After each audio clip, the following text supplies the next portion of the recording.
wabarakatuh. Sampurasun Rahayu. Jumpa perdana dengan saya Wijaya dalam channel Sejarah Tanah Jawi dan Misterinya. Pada saat ini kita berada di lokasi yang agak jauh dari pusat ibu kota Jakarta, kurang lebih 50-60 km jaraknya. Kita akan mengunjungi sebuah desa bernama Desa Pasir Panjang, tepatnya di Jogjogan, Cisarua, Bogor, Jawa Barat, yaitu di Desa Pasir Panjang, dulunya Kampung Jawa.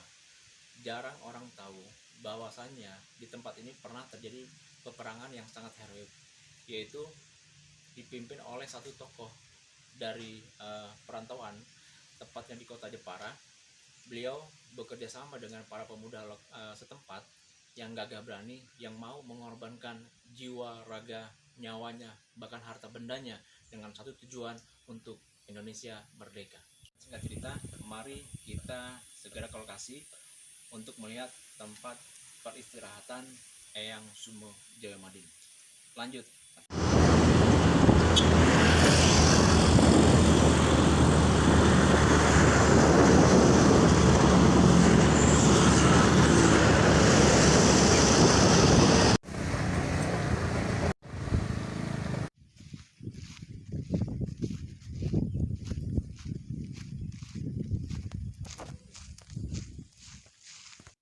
Sekarang kita sudah tiba di lokasi, di tempat peristirahatan terakhir Eyang Sumo Jayo Madin. Sekarang mari kita ke dalam untuk mendoakan almarhum agar diterima di sisinya, dilapangkan kuburnya, dan diangkat derajatnya di sisi Allah Subhanahu wa Ta'ala sesuai dengan amal perbuatan di dunia selama masih hidup. Mari kita ikuti. Assalamualaikum warahmatullahi wabarakatuh. Ya Allah yang Sumo Jayo Madin. Assalamualaikum ya ahli kubur. Kawan, inilah pesarian Eyang Sumo Jayo Madin. Kita lanjut ceritanya. Bahasanya beliau awal mulanya adalah masih lajang. Beliau merantau dari Jepara sampai ke Batavia. Kemudian beliau diterima bekerja di seperti Departemen Kehutanan di zaman Belanda. Kemudian beliau diterima sebagai Mantri Hutan dan ditugaskan ke daerah Cisarua, Bogor, Jawa Barat, tepatnya di desa Kampung Jawa pada saat itu, sekarang Pasir Panjang.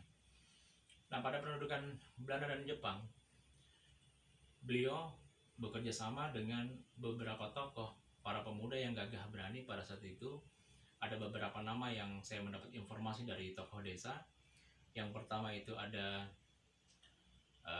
Eyang Doi, ada Eyang Maran, ada Eyang Rasiun.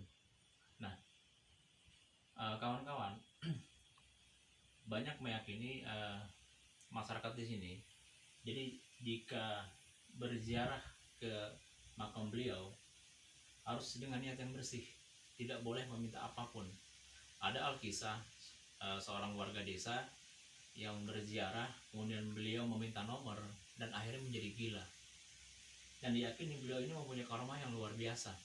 Pada saat pertempuran di zaman Jepang atau Belanda itu, beliau mengembutkan jubahnya, kocak-kacir pasukan Belanda, tunggang langgang. Jadi dalam sejarahnya tidak ada satupun pasukan Belanda atau Jepang yang dapat menduduki wilayah ini. Nah, selain tempat ini, di sebelah sana itu ada petilasan Eyang Kabayan. Di sana tempat para pejuang untuk bermusyawarah, melakukan strategi bagaimana caranya untuk mempertahankan diri dan memukul mundur pasukan Jepang dan Belanda pada saat itu. Pasukan Jepang atau Belanda pada saat itu. Nah, pada saat kami datang bersilaturahmi, tadi kami lihat ada sosok, mohon maaf, di sebelah sini, ya. Allah alam itu apakah malaikat Qorin ataukah malaikat Hafiz, biarkan saja. Intinya kami kesini bukan untuk mengganggu, tapi mohon izin untuk membukakan sejarah beliau. Tujuan kami ialah yang pertama dengan kita mengingat jasa para pahlawan, semoga kita dapat menumbuhkan rasa cinta kita kepada tanah air dan bangsa. Hubul watan minal iman. Cinta tanah air bagian dari iman. Cukup sekian informasi yang kami sampaikan. Oh iya, ada cerita yang terlewat bahwasanya Eyang Sumoji Madin akhirnya menikah dengan warga desa setempat dan mempunyai anak cucu keturunan yang berada di lokasi ini. Kawan-kawan, untuk part 2 nya nanti kita akan ke lokasi di mana tempat pertemuan para pejuang dipimpin oleh Eyang Sumoji Madin, tempat melakukan rapat strategi agar bisa memukul mundur, mengusir penjajah dari wilayah Indonesia tercinta ini. Assalamualaikum warahmatullahi wabarakatuh.